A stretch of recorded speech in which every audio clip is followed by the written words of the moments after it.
Welcome to Vista Live with Dr. Jesse Bollinger and B'nai Conlon.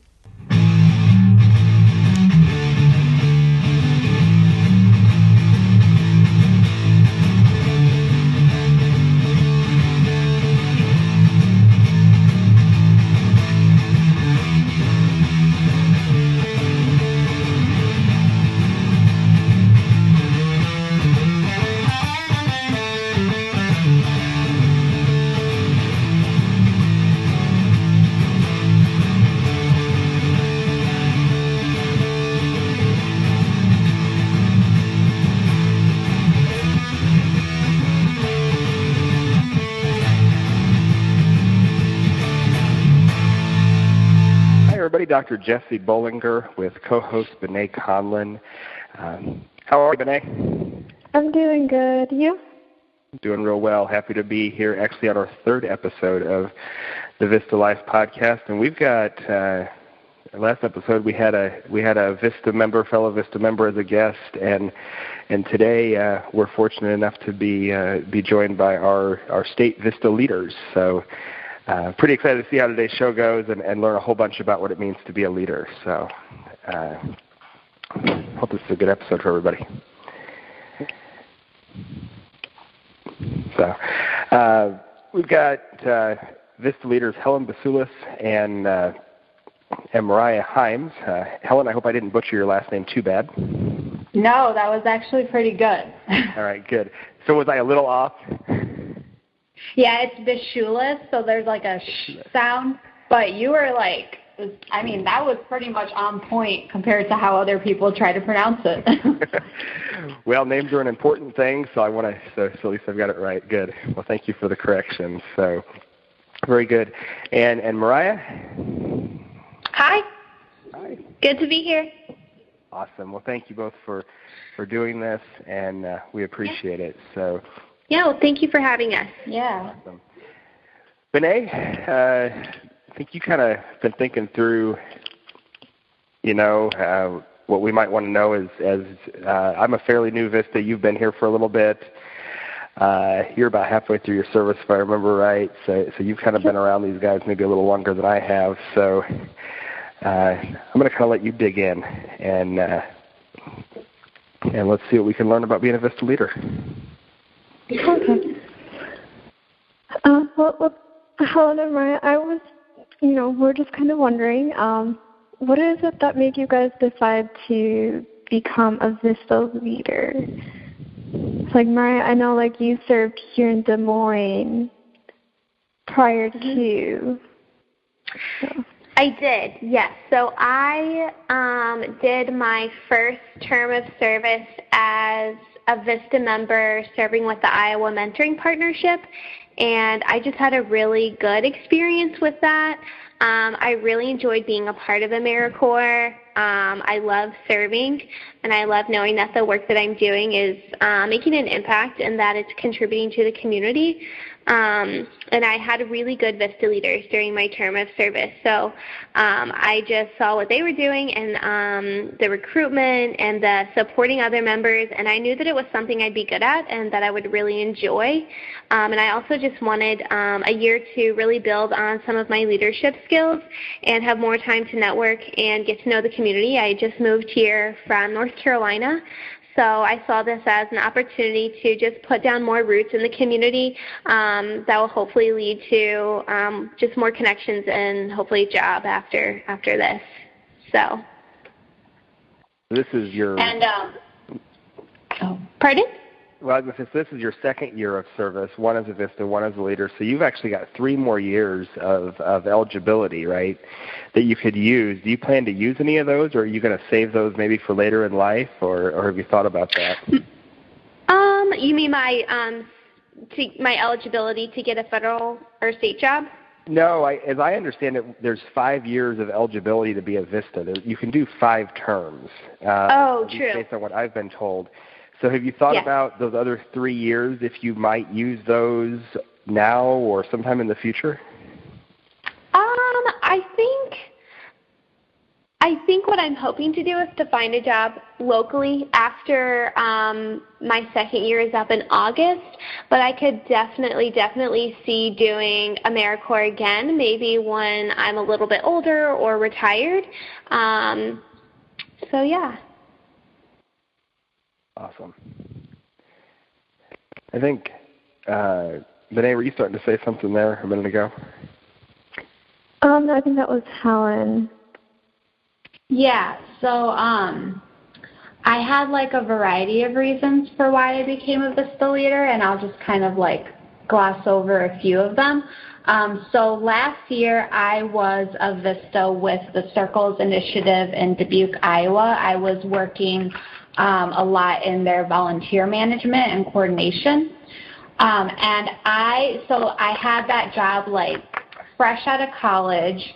And I didn't have a lot of experience, and I had befriended another VISTA in town who was, in the same kind of boat, fresh out of college, not a lot of experience, and we both felt like we got like so much good experience from our VISTA years, and we felt that if we didn't do VISTA, like if we just got some type of entry-level job, we might not have gotten such good experience.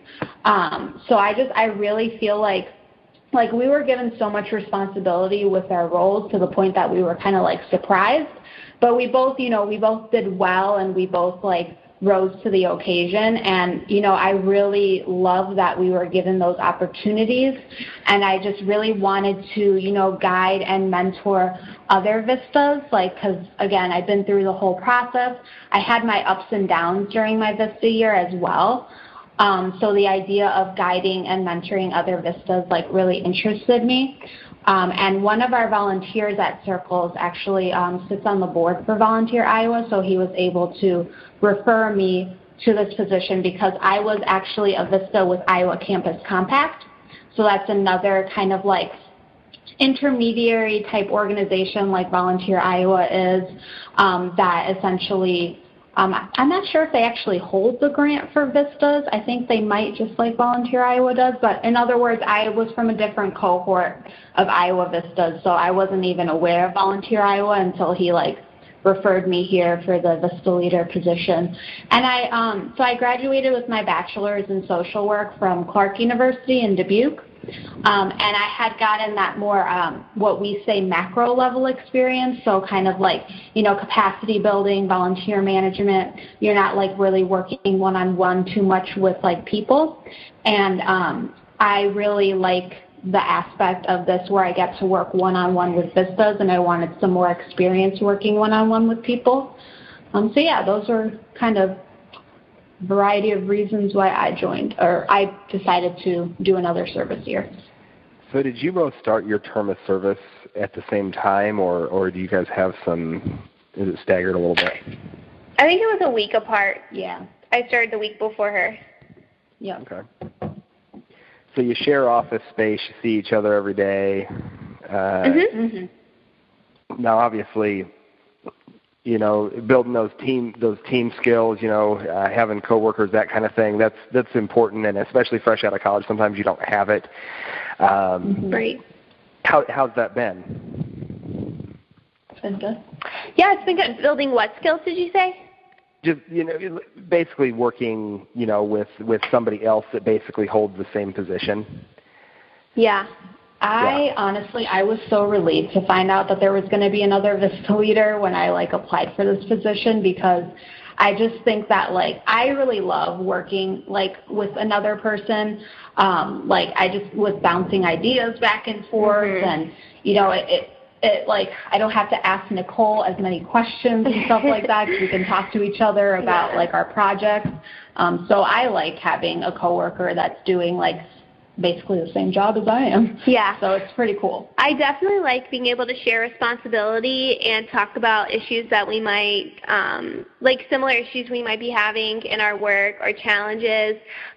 So it's really good to have a partner in the recruitment that we do, and supporting VISTAs and designing socials and doing professional development. So I definitely feel like I have a partner in all of this, and that feels really good.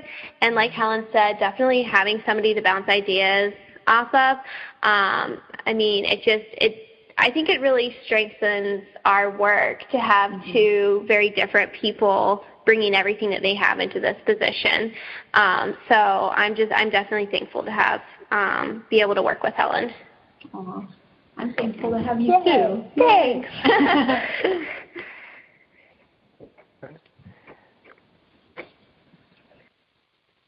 And I think Bené's still with us. I think I can't hear her. So you both ended up also traveling to do your VISTA services, right? Yes. For me, I traveled to Des Moines for the VISTA leader role, but for my VISTA role last year, I was already living in Dubuque because I went to college in Dubuque. Yeah. Right. And then Mariah, you came from North Carolina, right?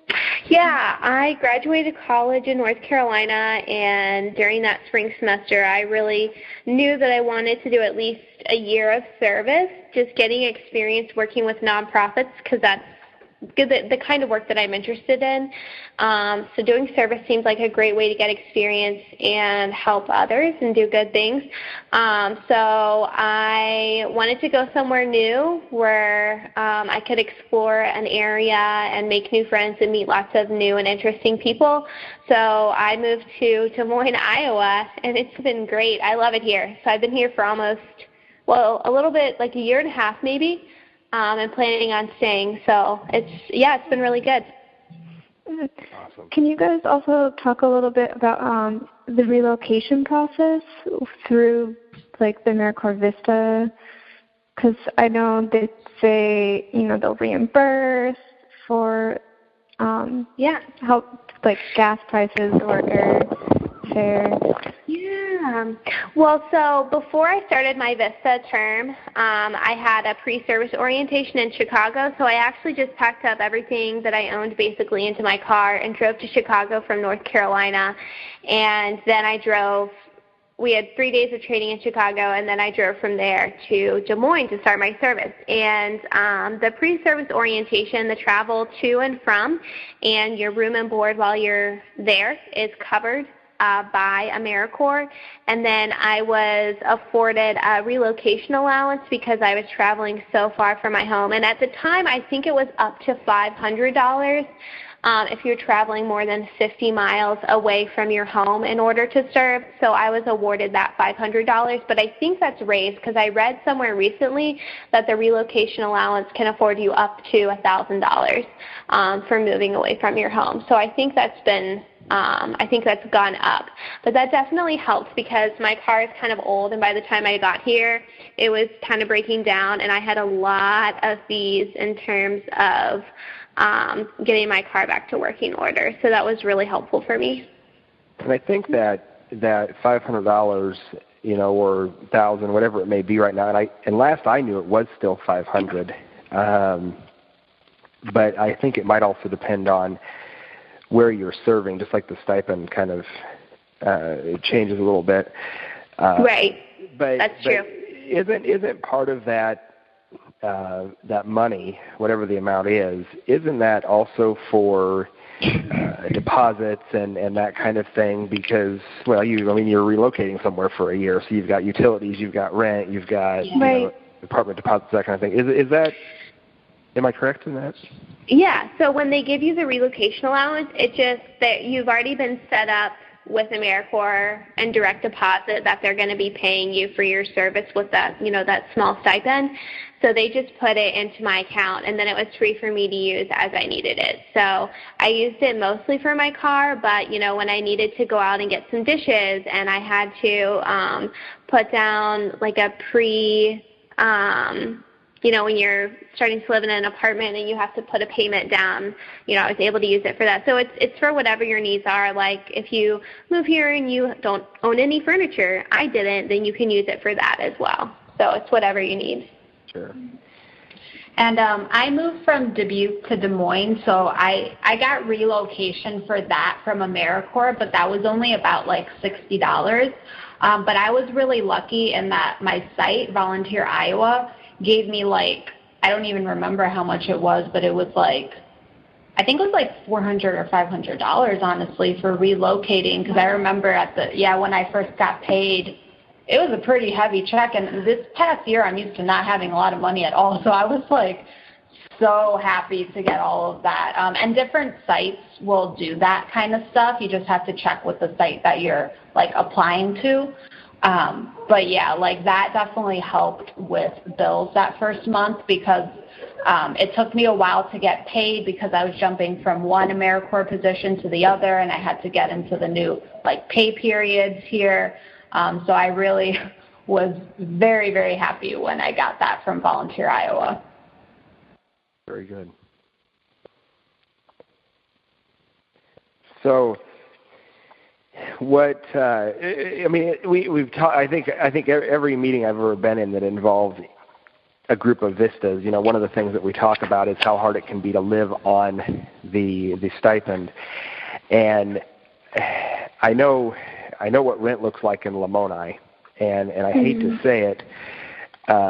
It's pretty comparable to Des Moines, which is strange considering we're in the poorest county in the state of Iowa and we're 70 miles south of Des Moines. But it's not uncommon, I think, because of the university, for us to have, houses that rent for $700-800 a month and apartments that rent for anywhere between $350 without utilities to almost $600. So, wow. Is it hard, without being too specific about your individual rent amounts? I mean, is it hard to find apartments where you can afford to live on that stipend? I think so. Yeah. When I was moving here from out of state, I had really no idea what I was doing, and I found a roommate on Craigslist, and that worked out for a little bit, but then I kind of needed to move somewhere else, and it was really, really hard to find somewhere else to move. I feel like I got really, really lucky finding another roommate on Craigslist, and rent was a lot more the second roommate, but I've had a hard time with it, honestly. When I lived in Dubuque, rent was much cheaper, and it was much, kind of easier to live on that stipend, but moving to Des Moines, rent is definitely more expensive, but I've been lucky in that I have like 4 other roommates, so splitting the bills is pretty easy. But when, like Mariah was saying, she moved here all the way from North Carolina, didn't know anybody, like when you're in a situation like that, it's definitely really hard. And I really feel for the Vistas that are in like bigger cities like Chicago or New York, because the cost of living is even like higher there. Like they adjust your stipend depending on like the county that you live in the U.S., but you're still living at the poverty level. So it can be rough. And Mariah, you have a second job. Yeah, so I've had a couple of roommates, and that really helps a lot. And I do have a second job, which Vistas are now allowed to do, is to have a secondary job as long as it doesn't interfere with your service. So, and that's been really, really helpful for me. So I work a lot and I'm exhausted, but I'm able to make ends meet and have a little bit of extra if I want to do something fun every now and then. So. Renee, are you working a second job? I don't remember. I am not. Because And I have maintained the same part-time job that I've had for the past year or so, and that is the call center manager at the university. But it's temporary, and so like right now we're done for the semester. We're shut down until January, which is kind of nice because, as you said a second ago, the Vista service takes precedent over the part-time jobs, and I've been really fortunate to have not had a lot of conflicts August, September, October with stuff, but I was also just getting started. So then as I look at November and into the first of the year, there are nights that I'm gone almost every night. I'm looking at some days that are going to be 12, 13, 14, 15-hour days some days, depending on what I'm working on. So the part-time jobs are great if you can balance them. Right. Yeah. I'm actually, if it's okay, I'm going to jump in because I was just thinking about this. So last month, I'm not going to go into details, but we are currently trying to work on finding making agreements essentially with landlords in the Des Moines area that will essentially they have an agreement with us. We send vistas their way, trying to find cheap, affordable, but nice housing for our vistas. And we actually found this place called the Des Moines Internship Village. There was a college here, AIB, that recently closed down, and they have dorm rooms available that they've now opened up to interns that come from all across the state of Iowa to do internships in Des Moines. But they've also opened it up to AmeriCorps members. I believe there's a couple Habitat for Humanity AmeriCorps already working there. And we met with them last month to ask if they could house vistas as well from Volunteer Iowa, and they're completely open to that. And it's very cheap, the rent. I don't have the exact numbers right now, but I feel like it was it's a biweekly, you pay it biweekly or something like that, because interns usually don't stay for longer than a couple of months. But I think it was $100 to $200 biweekly, and utilities are all in there, and they either place you with a roommate or they place you close to other people that are living in the dorms. They have a fitness facility. They have just so much going on there, and especially for the vistas that are straight out of college, it's a college environment, so it's not too big of a transition for them. And then you were talking with another Vista about, you want to talk about? Yeah. So in the same line of things, just looking for better housing opportunities for our Vistas serving here in Des Moines, we were able to get in touch with a woman who owns a very large home in the area, and she rents out rooms to all kinds of people. And so we formed kind of a working partnership with her, and she gave us permission to put her contact information on any kind of Vista toolkits or info sheets that we hand out to those who come to serve in Des Moines, so that they can find this good housing opportunity. It's pretty cheap and affordable, and it's in a really beautiful area in a very old home, living with a lot of community-focused individuals who do a lot of good work in the community. So we're really looking forward to being able to provide that to Vistas when they come to serve here as well. That's great. That's great. Okay. One of the things that I think Bené and I had talked about, and Bené, correct me if I'm a little off base here, but the process of becoming a leader, obviously we know that you can look up, on AmeriCorps, you can look at different things that are open, and then this serviceyear.org, I think it is another one that I've recently been exposed to. Yep. Talk to us about finding that Vista opportunity, the leader opportunity, a little more about how somebody that maybe is serving now or wants to serve but wants to maybe jump straight to trying to be a leader, somebody's maybe got a little more experience. Somebody professionally that wants to take that year of service. Definitely. Well, a couple of different things. If anyone is a Vista interested in becoming a leader, you don't have to be the leader in the place that you were a Vista. So, months after I started my initial Vista term, I got some emails from a guy who had initially interviewed me for an AmeriCorps position in Indiana, saying that he was looking for Vista leaders wherever he could find them, and if I knew anyone, to refer them to him. So, all those positions are on the my.americorps.gov website, as well as, service year. For me personally, I was just very lucky to share an office space with my Vista leader, so I got to see what she was doing on a day-to-day basis, and just kind of fell in love with the work that she did, and she referred me to the Vista leader position. And everybody in our office here would always joke that they were going to, kidnap me and make me stay another year and do the Vista leader. But I was like, haha, joke's on you. I'm actually going to do it. So that just ended up working out really well. But the position was listed online, so we did have a couple other applicants as well. And I was really lucky to, know someone in DeBees that also serves on the board in Volunteer Iowa, so he was able to refer me. And I feel like the interview process, it wasn't too difficult or anything. They still had the same application that I filled out on my.americorps.gov. You can go in and update it, if you want, with some more stuff from your last year.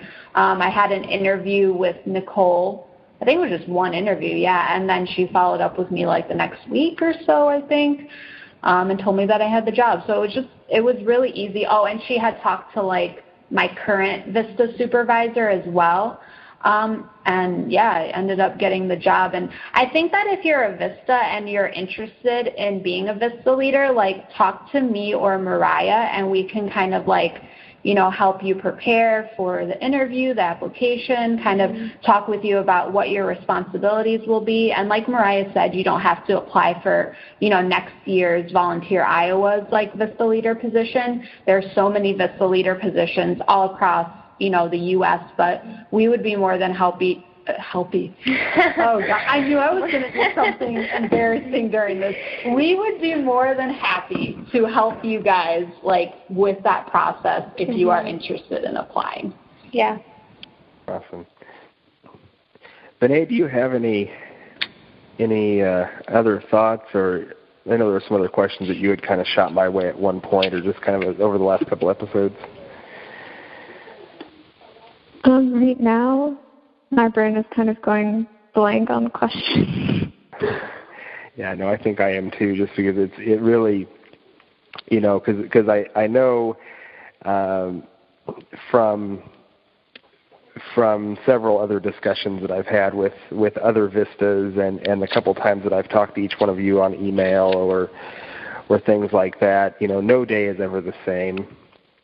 And so I guess kind of my last question and or thought is, what are, when you start, what does your year look like? So I've got with my projects, and I know Bené has one too. Obviously, we all have them, but the VADs. What does a VAD look like for a leader?